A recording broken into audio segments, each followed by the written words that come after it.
we started the conversation. I asked him, where are you from? Okay. He told me that he is a local villager who also belongs to a local tribal group. As the conversation went ahead, he also told me that they also hunt for food occasionally, and especially on auspicious occasions. So, as the conversation went by, he also told me that their village doesn't have a regular electricity supply. So I casually commented, okay, so the full moon night must really be, helpful for you. He took a few moments and replied, full moon night, too much light, bad for hunting. Okay. So, now I took a few moments because that wasn't the reply that I was expecting. And this got me thinking that how unique these people are, from us typical urban people. This also got me curious in knowing more about them. Okay, and I'm really glad that we have someone here with us today who have spent time with them, actually spent time with them. And to be honest, I really heard a bit on that. Okay, now, good evening everyone. My name is and I'll be your host for the day. And thank you so much for coming here tonight. Now I'm sure you all are excited for hearing all the interesting and intriguing stories, okay, Nidhi has to share. But before that, as a VLF ritual, I would like to call Sukhda, Captain, as I lovingly call her sometimes, okay, to please come on the podium and share her remarks on behalf of our VLF Secretary. Sukhda. Thank you, Omkar. Hello everyone, lovely to see you here. On behalf of the VLF Secretary who could not be present today, I am delivering the remarks for the evening.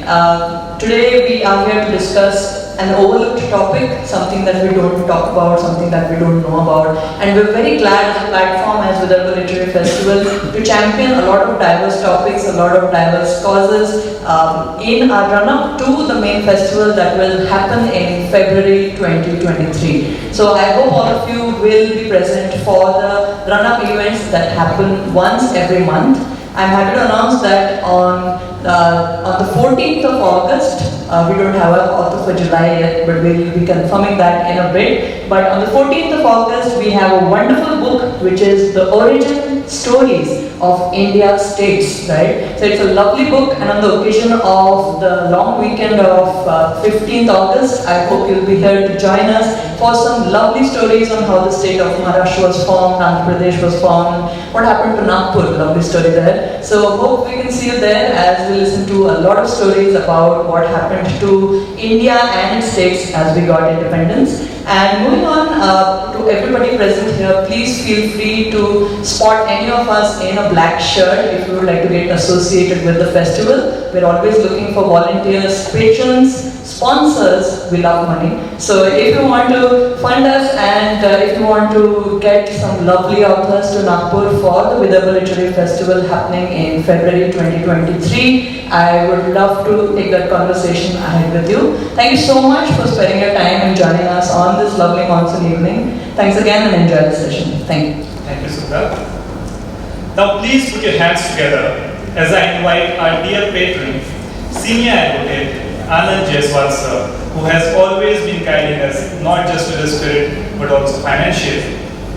He is an advocate by profession, a lecturer, and an active social personality.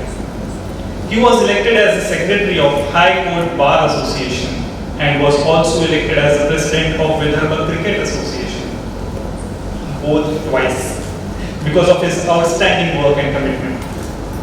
I request Anand sir to please share his patron remarks and also tell us, dear readers. Friends, when Sachin asked me to speak today as a patron, my questions to him were, what do you want me to speak about? So he said, speak generally about VLF, your association in VLF, importance of literature to the city of Nagpur. And yes, I wanted to speak for 5 minutes. Sachin's not here today. 5 minutes. by a lawyer who's not been paid any fees. What does he expect? I'll get my button snipped off and probably be boycotted by the legal community. But jokes apart, as far as the importance of literature to the city is concerned, I don't think I'm really qualified to speak on that at all. There are so many more of you here who will be in a better position to explain that. So I'm not going to speak on the importance of literature to the city. But yes, I would like to share with you my journey about reading. And frankly, this is the first time I've got an audience who's interested in reading. Otherwise, you don't normally get somebody who's willing to hear your story about reading. Well, I don't know, but it wasn't there in the family, but my love for reading came very early in school. In fact, every year before the session began, my English textbook, my history textbook and my geography textbook would be read by me before the session started. That was the enthusiasm that I had. And then of course a good library in the school always helped. A very friendly librarian who nudged me towards various books, and the journey of reading began. Obviously in the beginning it was all fiction and stories and of course some of the classic literatures which were read at that time. But over a period of time I started reading non-fiction.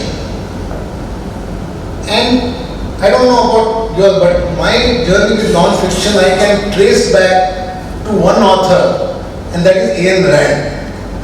When you read that, it's actually fiction, supposed to be fiction, but it asks you questions. It makes you, work your mind. It's not telling you a story. It's asking questions about you, about how you want the world, how you want the society, and that opens your eyes.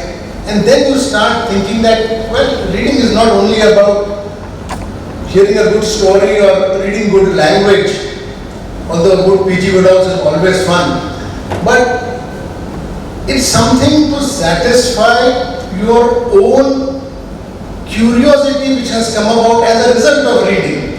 So it's a vicious circle which one enjoys.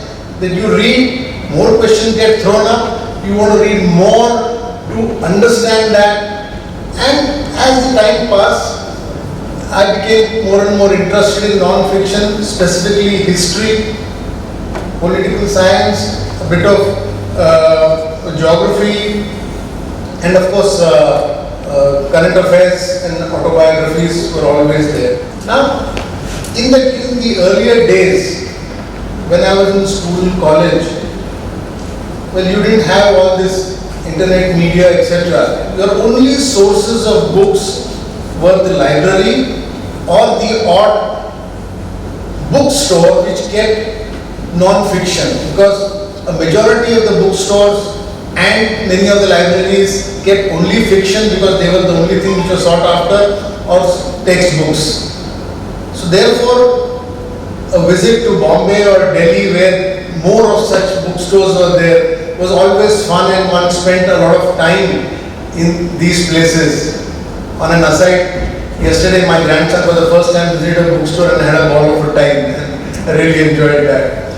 But with the coming of the internet and the social media, more and more avenues for reading opened up. You realize there is so much more to read.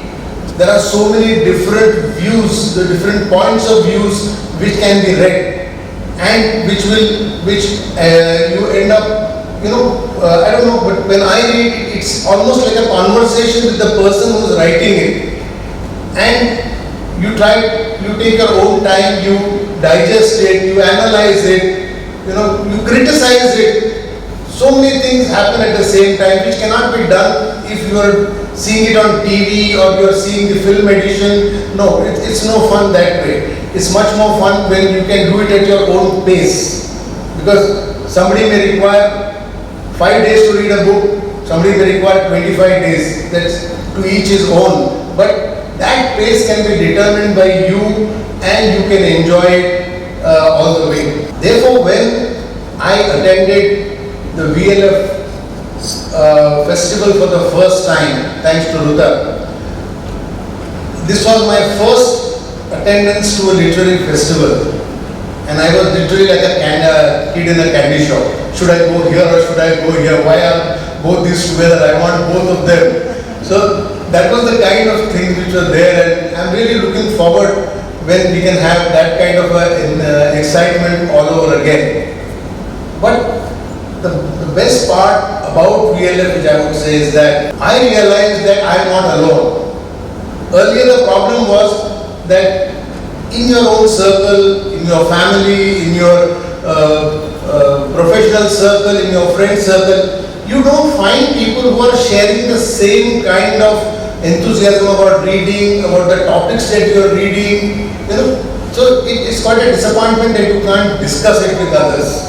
But VLF is a real find for me, and I suppose for so many of you all also, that we can all get together, we can discuss books, we can discuss topics, we can meet authors, and you know, we can pick their minds.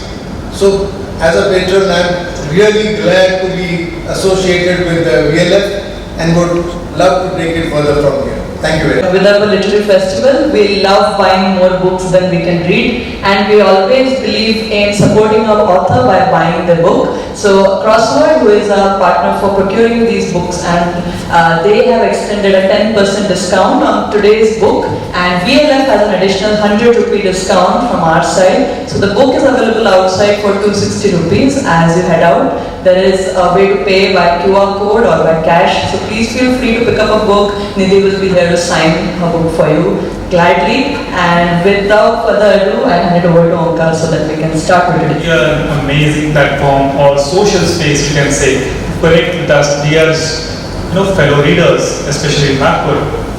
Now, moving ahead, at VLF, we believe in giving you something extra.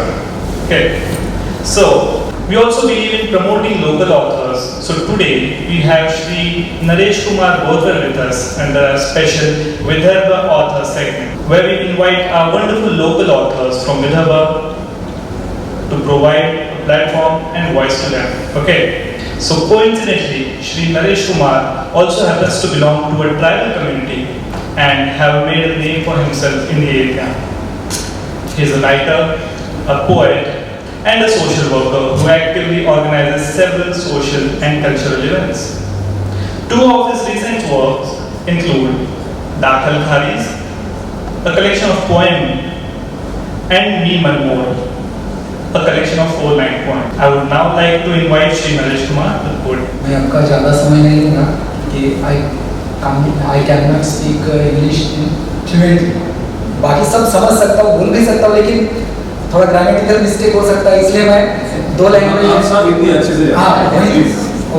सभी उपस्थित रसिकों को सस्नेह नमस्कार। पारमिता दीदी ने phone किया था, बाद में पवन सारा सर ने फोन किया था, इसलिए मैं चंद 4-5 मिनट में ही मेरी जो बातें है मैं आपके सामने प्रस्तुत करता हूँ। ये आदिवासियों के ऊपर, क्योंकि आदिवासी का जो जिसकी नाम है, जिसको अपन मराठी में नाड़ बोलते हैं, ये रामायण और महाभारत काल से जुड़ी हुई है। जैसे रामायण वाल्मीकि ने लिखा, महाभारत व्यास ने लिखा, वाल्मीकि और व्यास ये भी उसी कैटेगरी के जैसे आदिवासी कैटेगरी के। और जैसे जैसे समय बीतता गया, आदिवासी जंगल में ही रहा। पारमिता दीदी ने आदिवासी का जो हमारा ज्योति तालुका है उसमें काम भी किया है, आदिवासियों के बारे में पूरी जानकारी। मेरे 20 साल वहीं पे गए, 18 साल वहाँ काम किया मैंने, और करीबन अभी 3 साल ट्राइबल एरिया है जंगल में। पहले मैं पहाड़ पे था, अब जंगल में आते जाते शेर से मुलाकात होती रहती है। इसलिए आदिवासी बोले तो अपना ऐसे रवैया रहता है कि आदिवासी बोले तो जिसकी नाक एकदम चपटी होगी, जो काला कलूटा होगा। अभी मैं मुंबई में गया, मेरे दीदी के जो दोस्त है, दीदी भी पुलिस में है, बाकी उसके दोस्त लोग, वो बोले थे यार तुम गढ़चिरौली से चंद्रपुर से आए तो उधर सभी नक्सलवादी है। मैं बोला वैसा नहीं है, अभी नागपुर, चंद्रपुर, गढ़चिरौली भी आपके जैसे वैसा नहीं है। हमने भी जो जैसे एक बार 89 में जो गाड़ी उड़ाई थी, मैं खुद जाके देखा, और आदिवासी बोले तो अस्वच्छ रहते, ऐसा कुछ लोगों की धारणा है। लेकिन अगर आप देखोगे, हमारी टाइल्स से भी अच्छी उनकी जो उसको क्या बोलते हैं, ओसरी बोलते हैं, वो अच्छी रहती। लेकिन उनके यहाँ दिक्कत बोले तो अभी पानी नहीं पहुंचा, लगे तो कोल्ड ड्रिंक्स वहां तक पहुंचा, लेकिन शुद्ध पानी नहीं पहुंचा। और जो पानी की वजह से, जैसे अभी बरसात में जैसी बीमारियां होती है, ज्यादातर पानी के वजह से होती है, तो उनको लगता है कि ये पानी की वजह से नहीं हुई है, कोई जैसे देवता ये हो, उनके वजह से हो गए, ऐसे लगता है। हमारे इसमें जो निसर्ग पूजकता है, लेकिन निसर्ग पूजकता के बाद भी कुछ जो रूढ़ियाँ है, रूढ़ी परंपरा, उनको कहीं तो भी जो अच्छी प्रथा परंपरा है उनको मतलब रखना चाहिए, और जो परंपराएं थोड़ी अलग है तो उन परंपराओं को मतलब बाजू में करना चाहिए, ऐसे मुझे लगता है। अभी राजगढ़ सर भी आए शायद, प्रभु राजगढ़ सर, तो उनको भी पूरा पता है। और आदिवासी बोले तो असल कलाकार रहता हुआ है। अगर जैसे हमने क्लासिकल भी नहीं सीखे हैं तो भी हम बजा सकते हैं, गा सकते हैं, नाच भी सकते हैं। और जो रेला, ढेंसा और झुमवा जो रहता है, अगर आप बैठे होकर वो लगा दिया तो आपके पाप अपने आप ही थिरकने लगेंगे। और जैसे जंगल में मोर नाचा किसने देखा, ऐसे कहते हैं, लेकिन जंगल में मोर नाचा तो पहले आदिवासी ने देखा, और आदिवासी ने ही नृत्य का आविष्कार किया। क्योंकि पहले नृत्य का जन्म कैसे मोर नाचा, उसके बाद आदिवासी ने देखा, उसने स्टेप लगाया, उसने जो ठेके हैं वो ठेका उसने लगाया। बाद में आदिवासी के नाचने की वजह से उसकी जो दुख है, जो दर्द है, जो व्यथा है, जो वेदना है, वो सभी मतलब गायब हो जाते हैं, वो फिर से। और जैसे कहा जाता है कि सृष्टि को हाव अच्छी नहीं लगती, मतलब जैसे अगर आपकी वो गरज पूरी कर सकती है सृष्टि, नेचर गरज पूरी कर सकती है, लेकिन आपकी लालच पूरी नहीं कर सकती। और ये जो अभी पॉपुलेशन पोल्यूशन आदिवासियों ने नहीं बढ़ाया, ये हमने बढ़ाया। क्योंकि जो अभी टैटू निकला, पहले आदिवासी का जो रवैया था, जो उसकी जो धारणाएं थी, वो टैटू मतलब गोंदन। इसलिए मुझे जो 4 मिनट दिए थे समाप्त हो गए, बस मैं बैठना चाहता हूँ, शुक्रिया। वही तो कविता का शीर्षक है गुरु दक्षिणा। मी पाहतोय, मराठीमध्ये आहे, मी पाहतोय श्वानाचे भुंकणे, श्वान आहे पिता, मी पाहतोय श्वानाचे भुंकणे आपल्या अचूक शरसंधानाने तीरंदाजी, मी पाहतोय श्वानाचे भुंकणे आपल्या अचूक शरसंधानाने कायमचे बंद करणारा एकलव्य आपला अंगठा विरहित हात कुरवाळताना आसवे घालताना। मी पाहतोय श्वानाचे भुंकणे कायमचे बंद करणारा एकलव्य आपला अंगठा विरहित हात कुरवाळताना आसवे घालताना। गुरुवर्य याला गुरुदक्षिणा म्हणावी की आपले क्रौर्य, गुरुवर्य याला गुरुदक्षिणा म्हणावी की आपले क्रौर्य। Thank you, Naresh Kumarji, for that wonderful poem and pointing out some ground realities. Okay, it's not an easy job introducing our moderator for the day, because she has done and she has been a lot of things. She currently teaches English to rural students and is also a co-editor of a web portal named the Vidarbha Gazette. She has an MA, BA and an LLB degree up her sleeve. She has founded several grassroots organizations like Shramik Elgar, through which she has worked on issues around natural resources, labor and women, for which she has received several awards like Lokman Maharashtrian of the Year Award, Lok Satta Woman of the Year Award, and the list goes on. We are really glad to have you today with us, Paramita ji. Please take your seat on the stage. Warm welcome to all of you. Good evening, namaskar. I'm very happy to see such a nice audience this evening, and a very warm welcome to our author, Nidhi, Dugar, book we are going to discuss today. Nidhi is a journalist, an author, and she uses a very fascinating term to describe herself. She calls herself a cultural memory keeper. She did her MA from City University, London, and then she became a journalist. As a journalist, she worked with very eminent publications. She worked for the Hindu, for Times of India, for the Hindustan Times, the India Today Group. She worked as an assistant editor for the magazine called Kindle Magazine. Then she worked for the Platform, the Open. She was a features writer, features editor for the Vanguard. So she is a very, very accomplished journalist. Thereafter, from journalism, and as a journalist, her stories were not like run-of-the-mill political stories. She concentrated on the margins of society.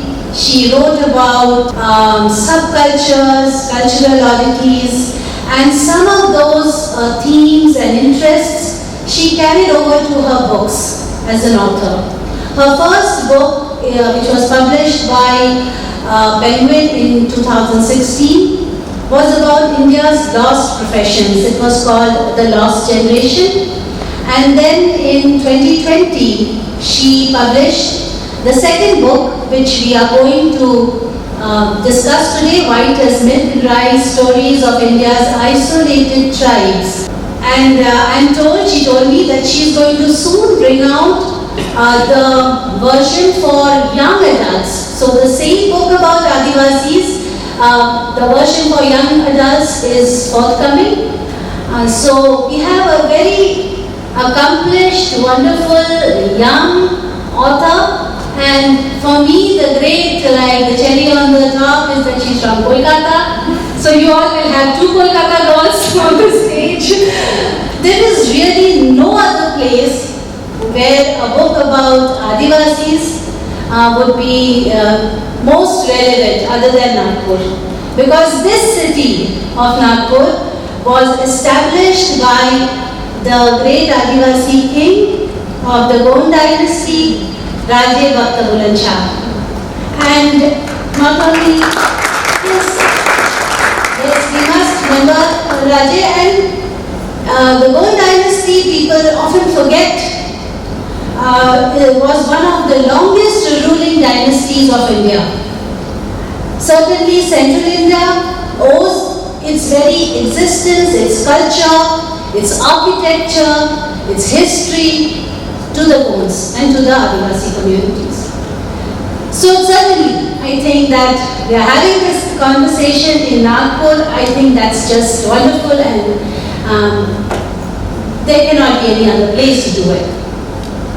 So, just very briefly, I'll just introduce the book in just a few words, making this here. And so just before we start talking about your book, a very, very brief introduction, I would say just a couple of words. I was so happy to go through this book. I read the book and it was just so fascinating. What Nidhi has done is, she takes you on a journey firstly across India. So she covers the sweep of the geography of the subcontinent.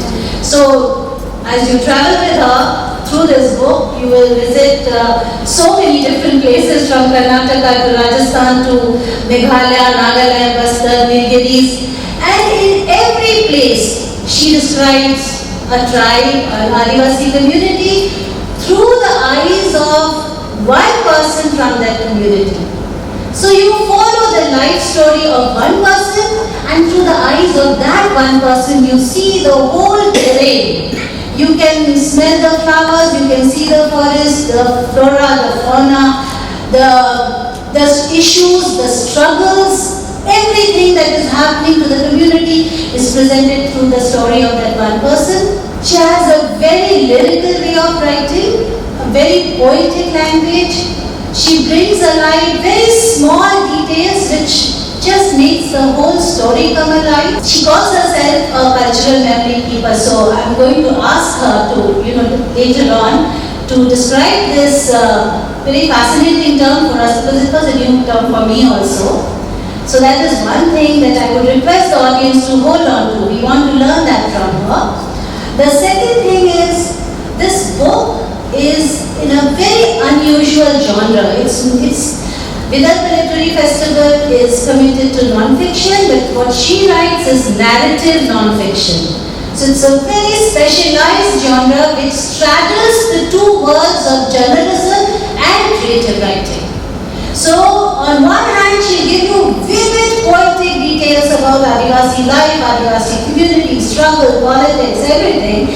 And on the other hand, she will also give you the journalistic, the researchers' data, information, deep insights into the laws, the constitutional provisions, and how different things are happening. So the hard data is matched or sort of layered with very poetic language and presentation. So that's what touched me when I read the book. I found it really absolutely fascinating. I read it like cover to cover. And it's a very good introduction, friends, for many people who are well aware of the Adivasi situation across the country. And like Naresh Bhai is here, and most importantly, I see Prabhu Rajgarkar sir. Nidhi, I would like to really say Prabhu Rajgarkar sir is here. He is a stalwart Adivasi intellectual, and he was also, I'm proud to say, he was our additional Chief Executive Officer of Chandrapur. So thank you, sir, for making time for us. So there are people, experts here who know the Adivasi situation inside out, and there are a lot of people who, like me, don't know about these, tribes in Nagaland, Meghalaya, and all these places. So for all of us, definitely this is a book that needs to be on our bookshelf. Having said that, I'm rather long, but I couldn't just, hold myself. Having said that, Nidhi, I would like to now go to you. I want you to begin by telling our audience your journey. How did you come to this book, writing this book, your journey as an author and also as a thinker on how you thought about these various issues. So let's begin with that. A very good evening to everybody. I'm honored to be amongst so many readers. I also feel very privileged to be interacting with someone who's read my books so acutely that she ended up pointing out all the grammar errors to me too. So this is rare to come across. I have read so many reviews which have just skimmed through the introduction and quoted from there. So thank you so much. Let me begin. This story of this book began, I think, a couple of years ago when I was still practicing journalism. And I was in Bastar, which is part of your Tamil region that you all belong to. I was in Bastar a couple of years ago, and that's where I had met Birsu. Now Birsu was a sole woman protester amongst a group of people. And there was a cop accompanying me, as is the norm in Barsar, because you're not allowed to use your, phone networks don't usually work, and even today, even until I think 2019, phone networks don't work there, and it's a very strictly monitored region by the CRPF forces. So I very quickly jotted down Birsu's number and the name of her village. Phones obviously weren't working, but somehow 3 hours of Kacha road from Narayanpur, I ended up in her village. I scanned the entire village and there was no woman by the name Birsu. When I was almost disappointed and going back in my taxi back to Narayanpur, and that's where I saw Birsu in the outskirts of that village. And then she was collecting firewood and she was surprised to see me.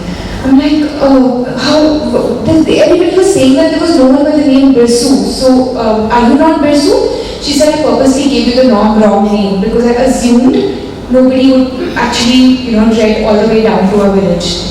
I continue to use the name Birsu in my story on the Marias of Bastar. But, this is journey began. And when I went back, I wanted to know more about the Maya tribe, They're a very interesting system of Gudul, which is basically an adult, like a young adults community in the center of the village where young boys and girls, once they reach the years of adolescence, get together and they sleep with each other and they cannot sleep with a partner for more than 3 consecutive days. And I have wondered, forward-thinking community still not mentioned anywhere in our history books or any other, any other mainstream text or news articles. I went back. I picked up. I wanted to know more about the tribe, the history, the culture, the evolution post-independence, and unfortunately, all that I would find was, some pieces of their activism in newspapers here and there, about their land being stolen away every now and then, or, just overly decorated pieces about their song and dance and costumes. And, or there was just anthropological texts by authors in the pre-independence period, scholars from all over Europe. Where was human story of their lives? What had changed after independence for this community, which still comprises of most of India? What happened to their relationship with the environment? How did the relationship with each other change, or with their community, or with their culture, or with their lovers, their husbands, their children? How has this community evolved over the years after independence? Why could I not find any text about that? And that's how this book began. And I decided, in spite of being acutely aware of the fact that I'm not from a tribal background, I have no academic career in the subject, I am not an anthropologist, I'm a mere witness to their story as it unfolded before me in the few weeks of time that I spent with them. And this is how Writers Milk and Rice was born.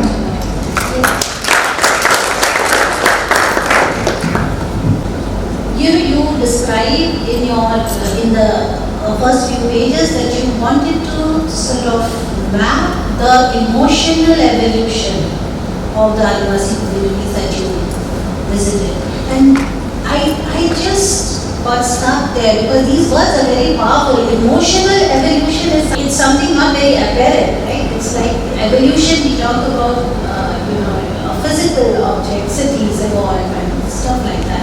But evolution of human communities is something that was quite striking. So I would like you to just tell us more about that part of it, like how did this happen? Like why the thinking part? This you told us the story. What did you think? What was going on in your mind when you were looking at this thing, the theme of tracing the emotional evolution, of Adivasi communities? That I thought was quite striking and different actually. Let's begin with the story of Birsu, since I've already mentioned and you all have the context to it. For Birsu was, she grew up in Dugar, and when she came to this village in the Abujamar Hills, she was already a part of the Gudul. Gudul is, like I said, the community where young adults meet. Now, while we assume that this is a very forward system, there's also the fact that how does a woman feel about being her body being touched by someone she barely knows, So there is also that little detail. Although on paper she could choose a partner, the fact was that she could not also refuse a partner, because that was against the rules of the lingo pen system that they followed.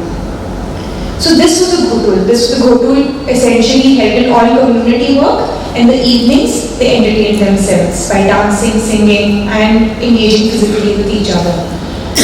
When Birsu became an adult, she became a mother. She had a couple of encounters with the Naxalites, and at some point when she had to choose between her daughter going to a school where there were chances that she would take to activism after that and probably become an Naxalite, because since it was largely, the school was largely dominated by Naxal activist, or choose to go to a Guttori. She actually chose her daughter going to the school against the cultural practices of the tribe, because she thought that the Naxalites were doing a lot more than her not so brave villagers were doing. They were at least fighting for their rights. On one side, you have, this is what I wanted to understand, how this relationship of her and her community has changed, and all the circumstances, all the political, cultural events that happened post-independence, how has that changed a tribal person, is what I was very curious about. Now that you talk about the mother, by the way friends, we have to also plot the fact that she's a young mother. She's got like 2 young kids at home. One is like 2 and one is like 6. And whoever is a mother here, I'm one. We know how difficult that is, writing 2 books with 2 young kids at home. And so that really also brings me back to this thing about Risu's story, where she chooses the school. There have been other stories in your book where the Adivasi mother chooses to send the kids to school instead of following the Adivasi way of life and all. So do you want to also share that? Because the Adivasi child had a very interesting question to the mother. Why should I go to school? I would like to. So this is the story of the Kurumbas. Now the Kurumbas, I'm talking about the Alu Kurumbas. Now what is Alu? Kurumbas are one of the 4 tribes of the Nilgiri region. Now Kurumbas were largely looked down upon even by the other tribals in the Nilgiri areas, because they practiced something called sorcery. So-called sorcery. I mean, they apparently knew witchcraft and just animism in the way other tribals did not. At some point in the history, they started calling themselves Alu Kurumba. Alu means white, like Alu means milk. So that they seem very clean Kurumbas. So Alu Kurumbas. So this gentleman that I met, his name is Mani. And I call him by his original name in the book, although I have changed a lot of names in the book for the sake of keeping, their privacy.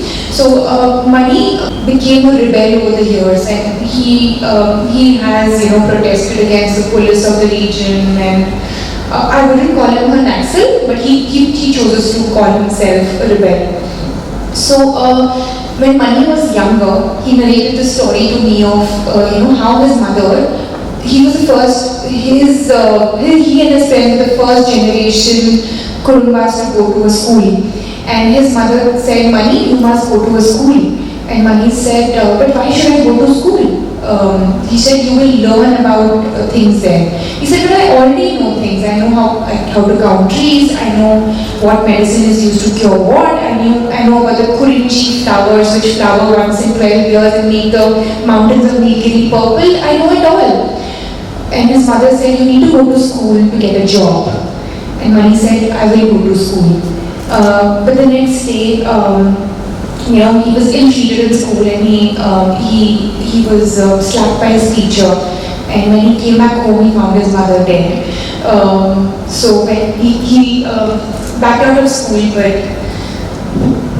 it's one of the most touching stories actually that you've written, and am I audible now? I have a loud voice anyway. The other thing that I wanted to ask you is that these are stories that are difficult for people to share, like Mani telling you about his mother's death, or remembering, if there are others, like Pancham. I don't know if I'm pronouncing the name, Pancham. He's also narrating things which are very sensitive. Visu's story is extremely sensitive story.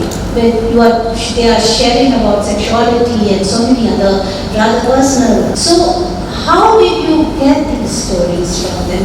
As you have described yourself as a witness. So how did you prepare yourself as to witness, without being an intruder, So I think I'm asking you more about your own self-preparation. How did you prepare to do that? Because these are not easy stories to tell or to hear. So yeah, if you can tell us something about that, that would be, it's your fascinating journey also. Absolutely.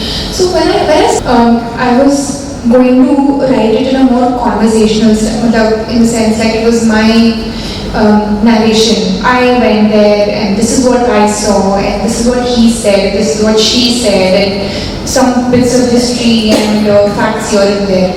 Then I'm like, yeah, ये बड़ा dry है. मतलब how will a person empathize with this person? How? And that's when I used the same format for my first book also, and it's called narrative non-fiction. Narrative non-fiction has been practiced by wonderful authors like Ryszard Kapuscinski, who's a Polish writer. Everyone should try grabbing one of his books. It's a wonder. Truman Capote, I'm sure a lot of people have heard about him. So all these people have written various forms of narrative non-fiction describing war stories and whatnot. And I prefer to use this style where you take all the information, you collect all your interviews from not only the protagonist, but also not only your interviewee, but also various other people related to him. His parents, his friends, his community, his village, my translators, the authorities in the village, the panchayat, little children who tell nothing but the truth, every which way possible, just record all these bits and get the same story from several different mouths and see what sounds closer to the truth, and then weave your own bits of narration in terms of describing the nature, in terms of layering the emotion, as the interviewee himself analyzes his emotions, tries to hide some facts because he's ashamed of it, tries to change history so that it sounds better, when narrated. So navigating through all those things, and most importantly, seeing through the mutual mistrust we have of each other. Why should you trust a woman journalist here, out in the boondocks? To make them win the trust. Honestly, being a woman is an advantage. I mean, same place, man would have been there, they were like, ah, but then, somehow people are more, they trust women more. So, इन्हें थोड़ा कि क्या कर लेगी यार मेरा story के साथ, चलो उसको बोल देते हैं. So I guess that, and so when you put all of this together and then you go back to your desk, that for me is like the most exciting time, and I put everything together and try to draft a piece that sort of takes the reader to where the place that I'm talking about, especially Panchong's story. Panchong was the headhunter, the cognac headhunter. They have been really well spoken about. They've been all over news. There've been pictures of their tattooed faces, etc. But then again, the human story, like someone who was a headhunter who has killed 10-15 people for the sake of skull, just for the skull, because it's skull, so that he can hang the skull outside their hut to increase the virility, to increase the fertility of the fields. But and then Christianity came in and said, no, what you're doing is wrong, and now practice Christianity and give up headhunting. What is this man going through? How does he live with the guilt? Is he proud of his past or is he not? So for me, those are very interesting questions, and seeing all those emotions, seeing all the emotion that he went through in those days that we were together, and he still had sleepless nights. He would wake up he would wake up in cold sweat. His wife narrates horrible accounts of him, scratching his body and pulling whatever little hair that was left on his head, and trying to rub away his tattoo marks, because each tattoo mark was for each head that was hunted. So all those emotions that Bangaloy went through. Panchong was his grandnephew who told about, who took me there, and through him we heard his story because he knew English. So translators was such a huge, I'm just indebted to them, the kind of, they're solely responsible for this book, I feel, very often. Can you tell us, I would be curious to know this, can you tell us an anecdote which is not in the book? Something interesting? Because see, as an author, it's not like you are devoid of culture. You carry your culture, and it's like really meeting of cultures. And I'm just curious, like what happened there? Like what you have an anecdote, something that's in something that is there, interesting happened, something funny happened, something disastrous happened. So I have been like really humiliated, to be honest, because I've asked such absurd questions to them कि आप ऐसा क्यों करते हैं, आप ऐसा क्यों किया, आप क्यों नाच रहे हैं, आप क्यों सोए थे, आपने उस रात क्या किया, कल क्या किया, and they're like, why, what's wrong with her, why is she talking about her everyday, lives, like, and when I say things that we want to hear about their song and their dance and their culture or their problems or their issues, but I just wanted to talk about their everyday lives, and they were, I was really, dismissed, and there's so many times I have to chase them back, saying that no, it's okay, just tell me your story, it's all right, we can do this. But there was this one time when we were in Busker, and I have not recorded this anywhere, but then the Naxalites stopped our car and sort of took us into their camp, and then they were very happy knowing that I was a journalist, so they posed for some pretty pictures, and then they roasted an entire goat, and then I told them I was a vegetarian.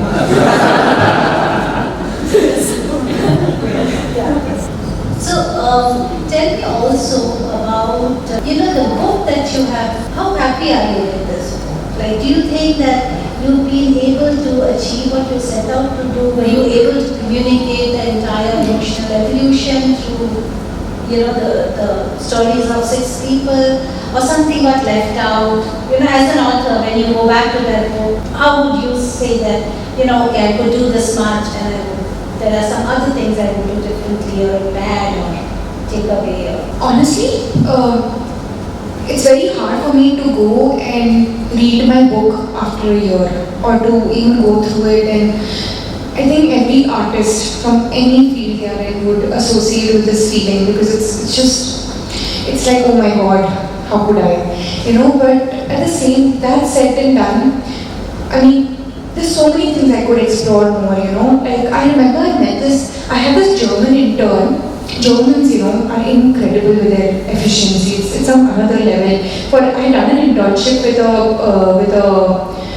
a BPO once, and I unfortunately was put on a call with a German. I think that was the number of questions. He actually had a list of questions prepared, and that was, I think, worst call of my life. But then, he taught me.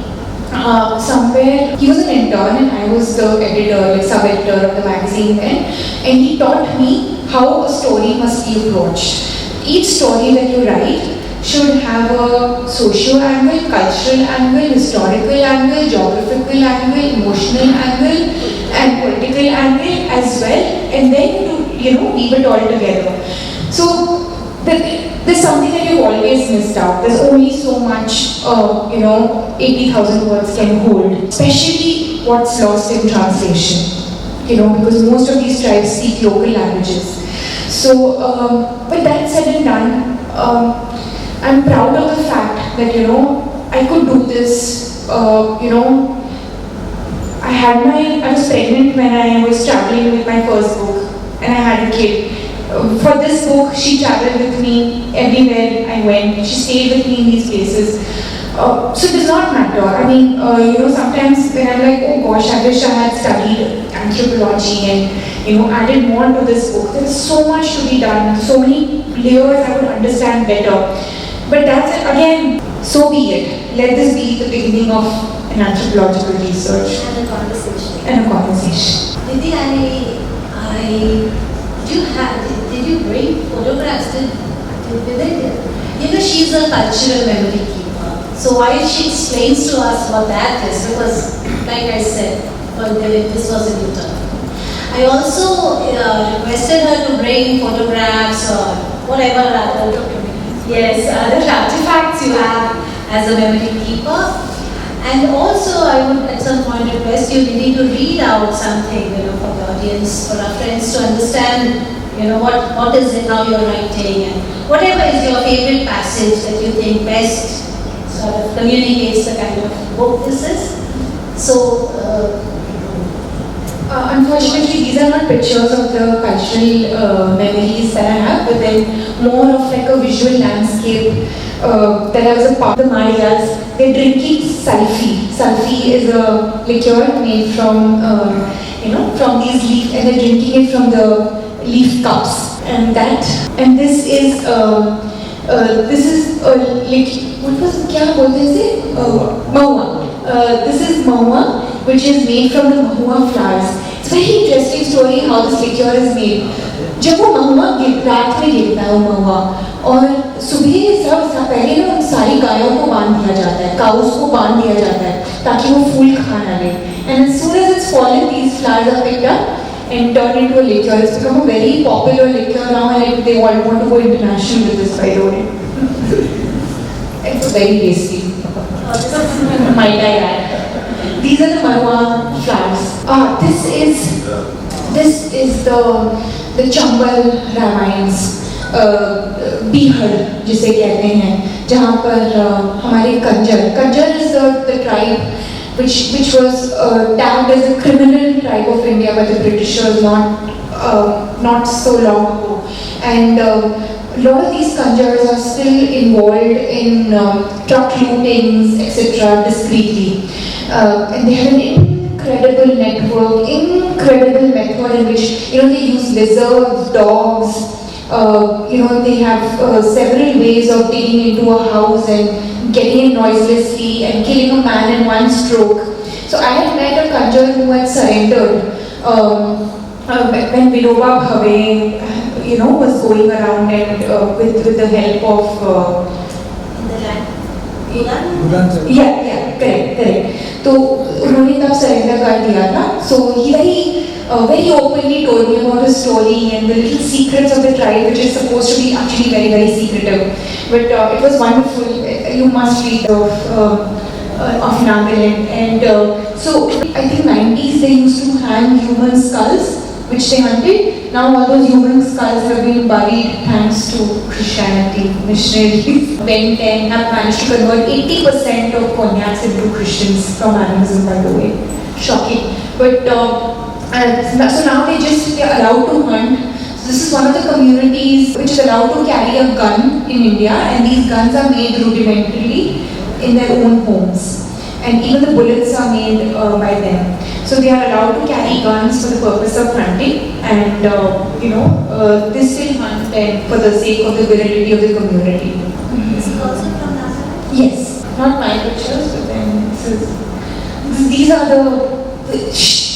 again, Nagaland was born where we went for these interviews. Was 5 hours of, that was like, I think I had to rest for a day after I reached, because it was 5 hours on Kacha road and our car broke down twice, I think, on the way there. So it was 5 hours of Kacha road, and these are like giant, like I wish I could do justice to the view that we had. Giant trees, giant mountains, and each hill had just one hut on top of it, and the next hut was on the next hill. Incredible scenarios. That's Shillong. In the Khasi tribe have dedicated forests where you're not allowed to take anything out. The idea was to preserve the biodiversity of the region, but these are known as sacred forests. So you're not even allowed to take a leaf out. So they have entire flora and fauna which used to exist like centuries old.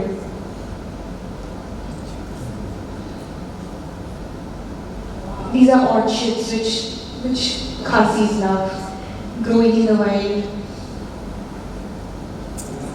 Oh, it's a giant, by the way.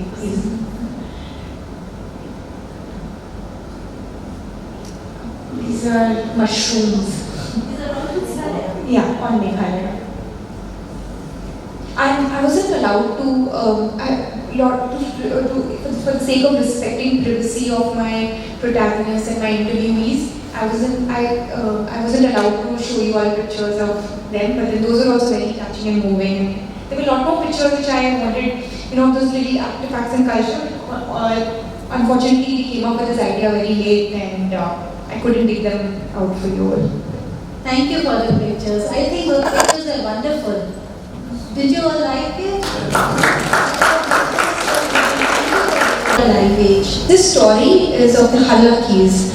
The Halakis are a North Karnataka tribe, and it's a very, very hard-working tribe, especially the women. They at home, they work in the fields, in other people's fields, and when they go in the evening, they go to the markets and sell the firewood that they've collected. Then they come back home in the evening, take care of their children, clean up homes, tend to their cows.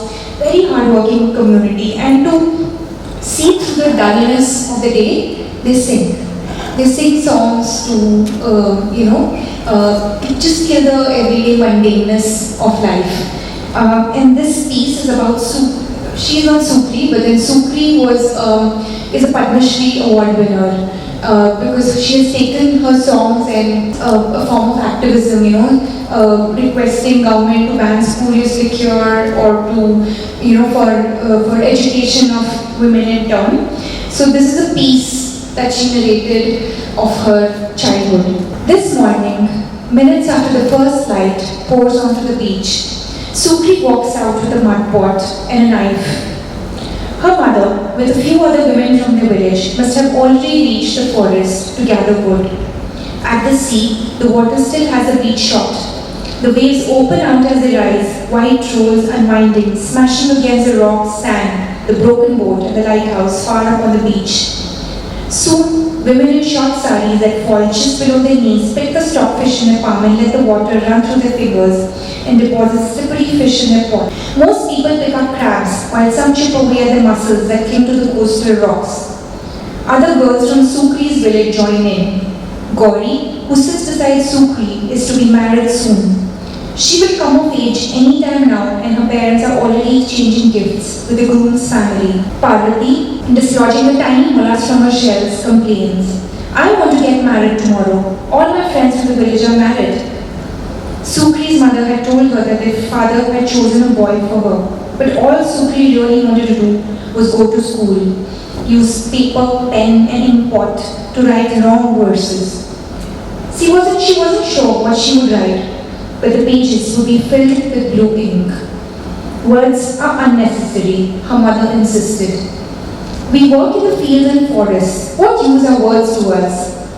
Moreover, her father needed the tara or the bride price, which is reverse dowry system. Her mother added, pretending that this was an afterthought. They took away Bigu's land yesterday, one grandmother tells another, pulling out a splinter of wood that stabs her as she hunts for crabs amongst the rocks. They cut his thumb and stamped the document. He owed them some money. Knock, another nods. Even Chenchu's land was taken away last month. He only has a boat and 9 fingers left to feed his family. Fingers or no fingers, it is us women who have to feed our children with little pieces of this chiplikali, a young woman adds, examining the tiny mollusk floating in her pot.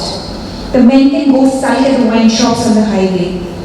She mumbled something wearily, her mouth and her breast drooping from suckling her youngest too. Whether or not her husband has asked her to, she has obligingly taken on the duty of both father and mother, getting fire from the forest, tilling others' lands, feeding her 4 children, and paying for his alcohol.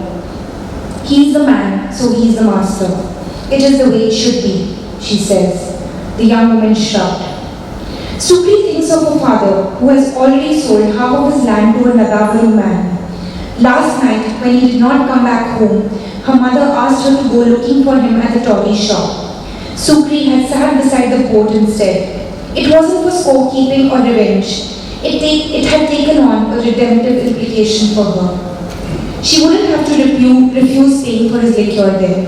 Her submissiveness would negate her father's fierce need to combat the threat of being disciplined by a daughter. For a while, no one says anything at the beach. Only their bangles jingle against each other. Women here in Shirpuli, a village in Ankura district, love glass bangles. They're allowed to wear them on left hand. The bangles could, after all, break into the food that they cook and serve to their husbands with their right. In the silence, Sukri hears the waves rushing to the shore at the speed of her thoughts.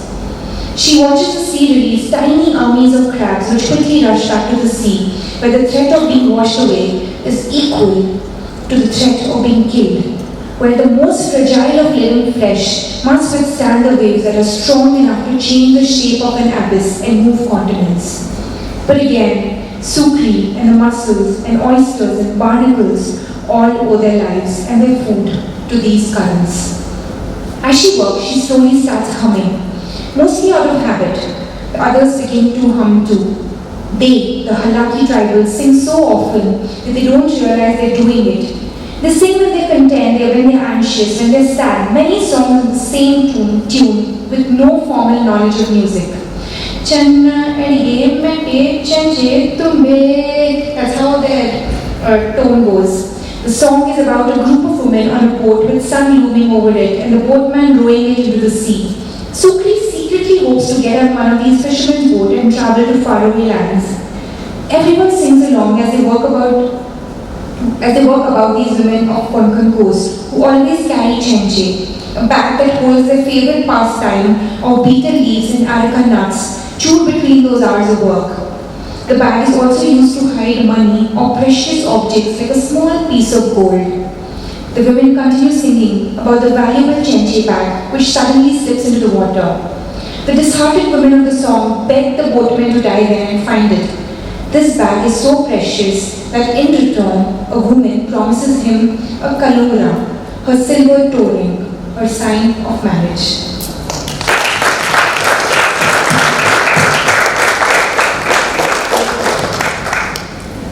Thank you, Nidhi. So, with that wonderful reading, I'll throw the floor open for questions from the audience. Nidhi, Paramita, note down some points, from some stories, but there were so many and I was already getting lost in your conversation, so I forgot writing the points. It was that intriguing. Now, every story evoked a different kind of curiosity within me.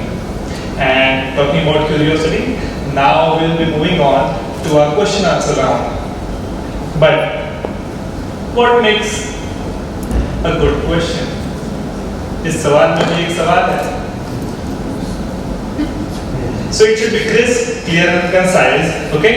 But feel free to let your curiosity out, but also keep your questions short. The mother chooses school for the child over the boat. What did she do? I think it was she used to have stomach aches. I think she was already unwell for quite some time. She was already unwell of, quite some time. But it wasn't quite some time. Yeah.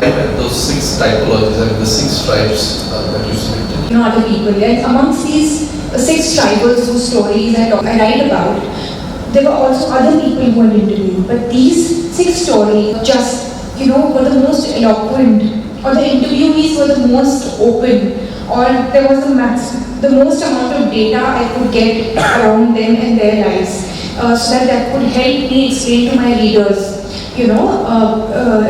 Although no single tribal represents the entire tribe, but through his stories it becomes easier to understand the journey of the tribe over the years. So that's how I chose the 6 stories, and trying to, of course, encompass like bits of India from here and there. Thank you. Next question. It would be really nice to question. So you interacted with all these tribes, right? And you seem to have put in some of the intimate details as well. So how difficult was that trust building exercise considering the language barrier?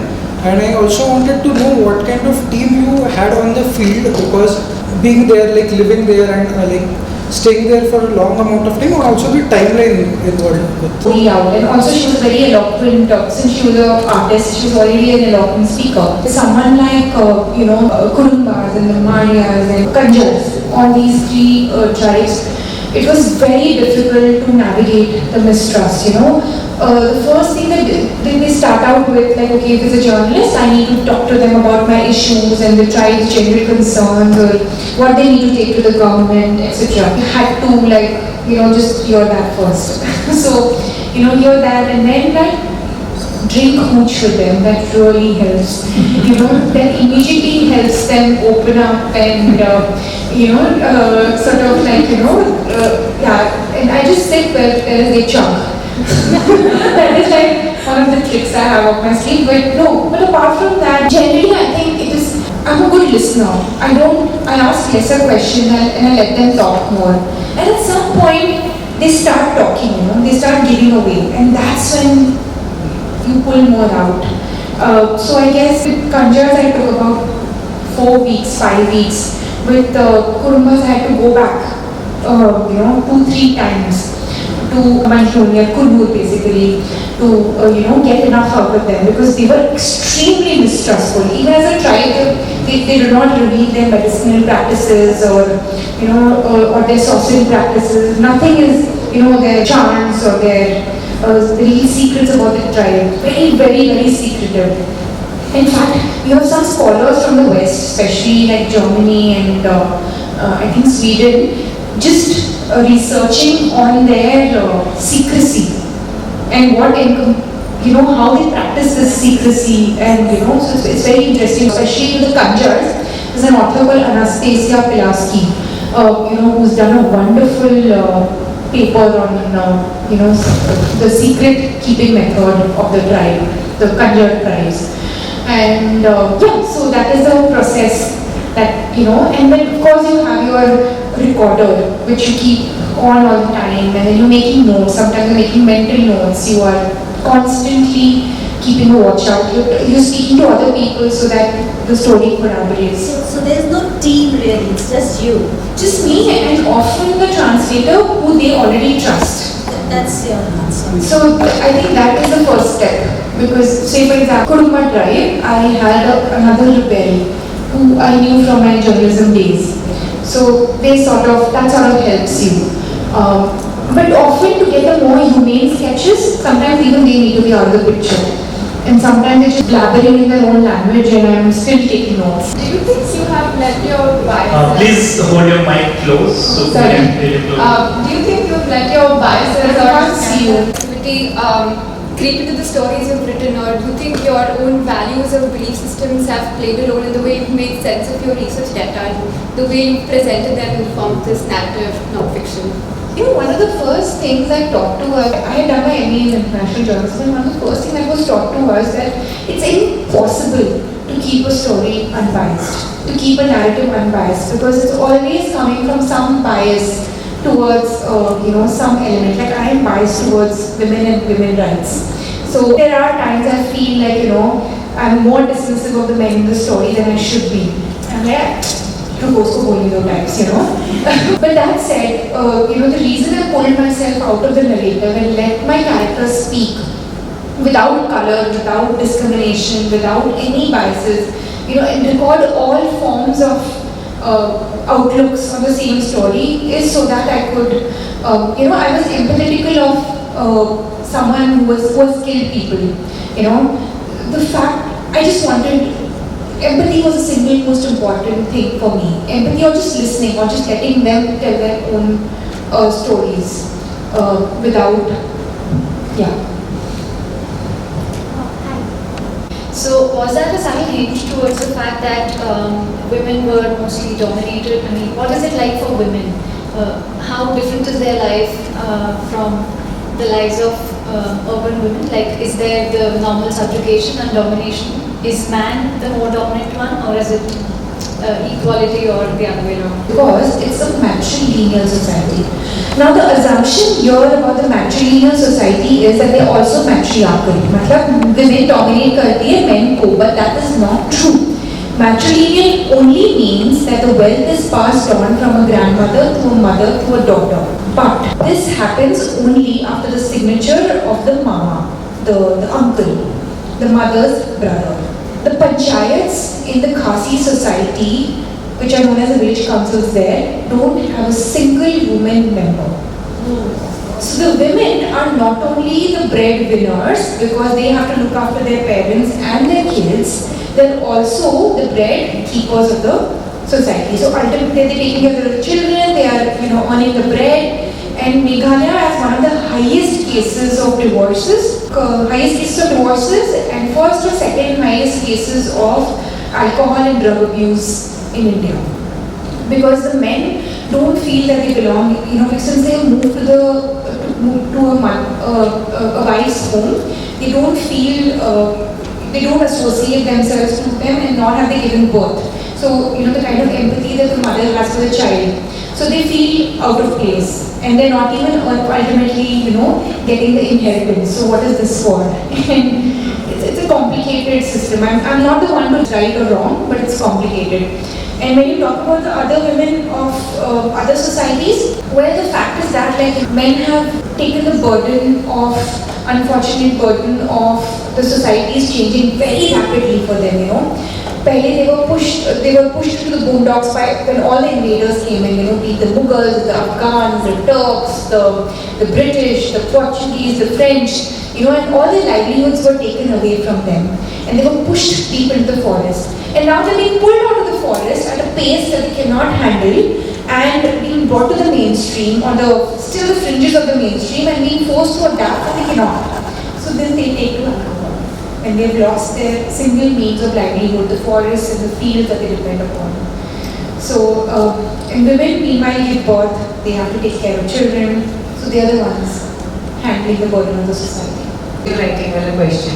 Yeah. So, what can be, if you have taken up 6 tribes, so 6 parts to your book, so is there any one predominant theme running through, or which is that one main theme or emotion that you may have caught on to describe that particular tribe?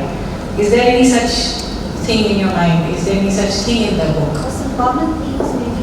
Yeah. Or is there just one dominant theme, or how have you divided your creativity amongst these in the narration of the non-fiction?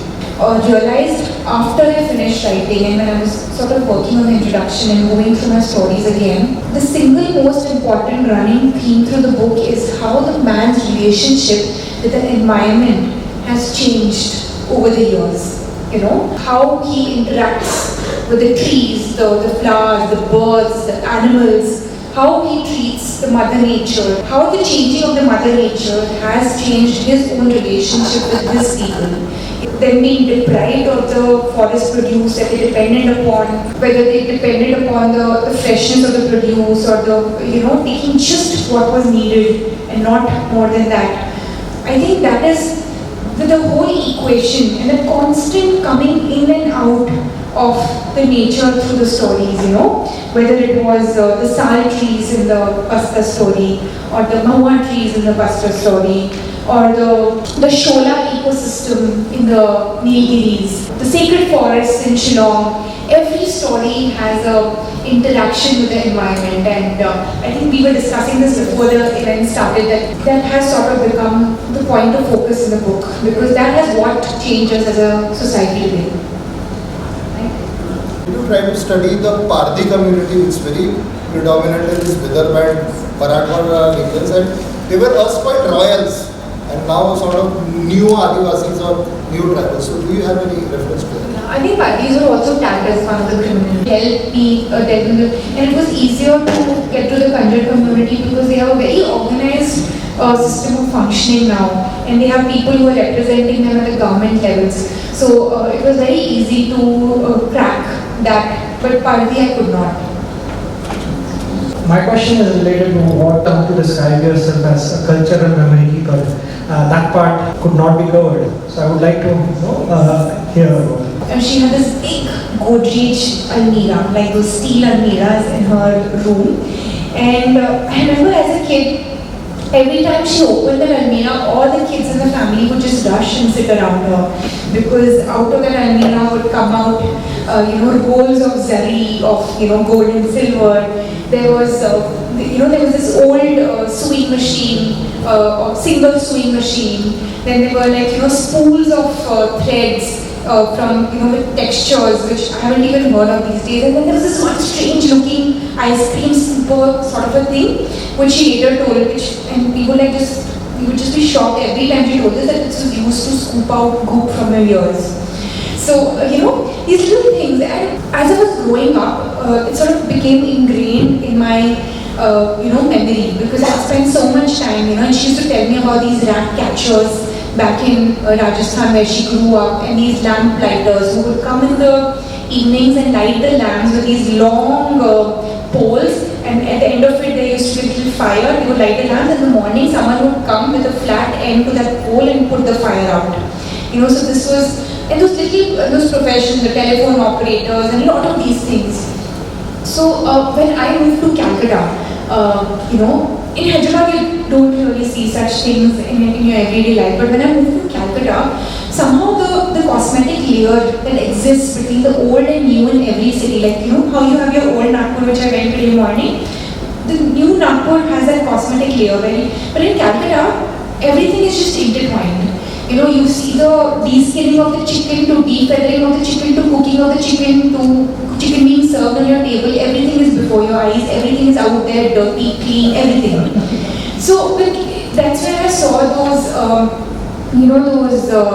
bishti walas, which are these goatskin bags, which people use to water gardens and fields, and where there were big tall homes where people couldn't. There were no pipes. The bishti walas would go and fill those pots, whether it was Hindu or Muslim, although Hindus don't, are not okay with the idea. But anyway, so these were the little notions which I have captured in my first book, and a lot of times in my second book also, when I have collected all these objects and sort of from time that have just gone by, and kept them as a part of my cultural memory collection. So that's the past and the present and maybe future. So how you see the government's efforts to bring them in a mainstream affecting in future, from like social, economical and cultural point of view? It's happening in all states. I am exposed to parts around Nagpur, so I witness what's happening, but you have seen it like across. Because as soon as the government involved itself, it becomes a zero-sum game. Jacinta Kerkata, she's an Adivasi writer from Jharkhand. उन्होंने बहुत अच्छी कविता लिखी है. It goes something like this. I might be quoting it wrong. भागते हुए अपने घर को छोड़कर पुआरे, मिट्टी और छपरे पूछते हैं अक्सर, ओ शहर. पुआरे, मिट्टी और छपरे पूछते हैं अक्सर, ओ शहर, क्या तुम भी उजड़ते हो इसी विकास के नाम पर? Zero sum game. गवर्नमेंट अपने आप को इन्वॉल्व करता है उन कम्युनिटीज में, वो कभी तरक्की नहीं कर पाएंगे.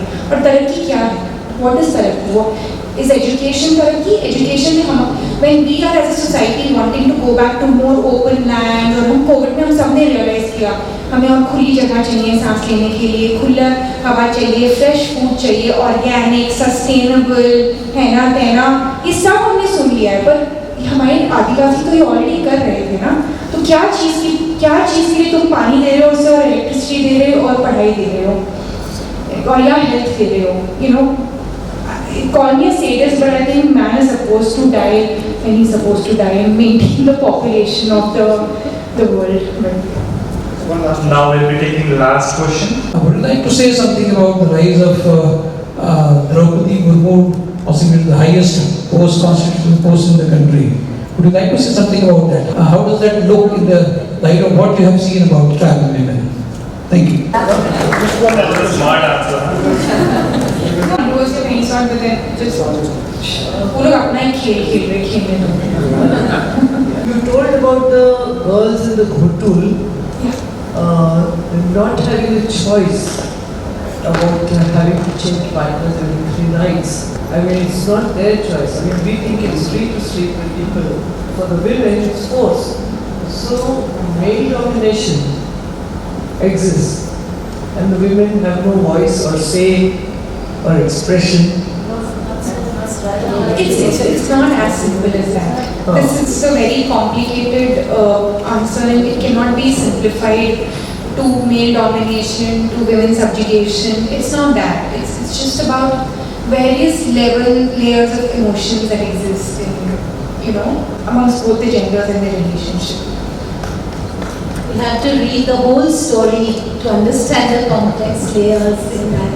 It's quite going there, President, it was a choice. Not a very simple answer, I'm afraid to say. Okay, so friends, with that we come to the end of the session. Nidhi, thank you very, very much for The good work going. Please spread the love of reading, especially amongst our young ones. I really wish you get the movement going stronger. Thank you so much. He had a lot of stuff with him, okay? Yeah, but he didn't have a fancy rucksack with us with different pockets. But still, he had managed to, fill everything in such a skit and was straight and also philosophical sometimes. Okay, not like the typical tribal narrative that is shown to us by media. Okay, thank you and thanks towards Adivasis. Thank you. With a painting and Mr. Prabhu Rajkarkar to give the handmade painting to the author. He is a tribal intellectual and we are delightful to have him with us today. yes. Now, both of you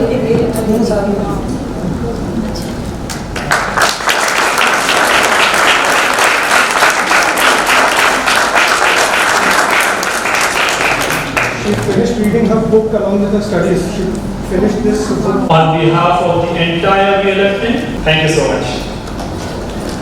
Readers, if you have enjoyed this session, feel free to meet and interact with the author after the event and buy her book, White as Milk and Rice, Stories of India's Isolated Tribes, right outside this hall. Okay, and as Indians, I know we all love nice lucrative discounts with the book. It's 10% from crossword as well as additional 100 rupees discount, sorry, not percent, okay? Additional 100 rupees discount on behalf of VLF. So the price goes around 260, okay?